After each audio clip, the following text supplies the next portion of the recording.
ભો કહે છે કે જીવન સાદું અને ઊંચા વિચાર રાખો, સાદગી સભ્યતાનું સીન છે મારા વાલા.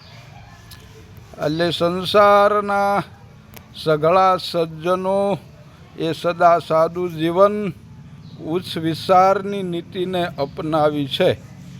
સાત્વિક પ્રકૃતિના લોકો એ જ પસંદ કરે છે કે તેઓ સાદા જીવન વ્યતીત કરે છે, સાદું જીવન વ્યતીત કરે. આ સરળતામાં જ એમની શ્રેષ્ઠતા છુપાયેલી છે મારા વાલા.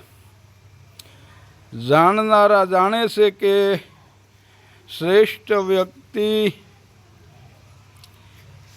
પોતાની શ્રેષ્ઠતાનો પરિચય આચાર વ્યવહારનો પ્રદર્શન દ્વારા નહીં, પરંતુ સાદગીથી જ આપે છે.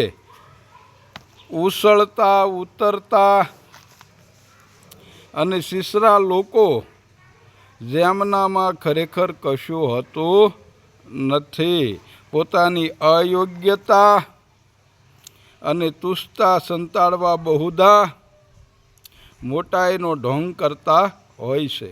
ફેશન પરસ્તી આ પ્રકાર તો એક ઢોંગ છે એ જેની આડશમાં કમજોર તબિયત અને ઉતરતી સ્થિતિનો આદમી એ કોશિશ કરે છે કે મારી સમક ભડકથી પ્રભાવિત થઈને બીજા લોકો મને અમીર, વિદ્વાન, ચતુર કે શાનદાર આદમી સમજે. એ માટે એક હલકા પ્રકારની નકામી બનાવટો પોતાની ઉપર લપેટે છે. બોલો સત્ય સનાતન ધર્મ. જય સ્વયંભો. ઓમ નમો નારાયણ.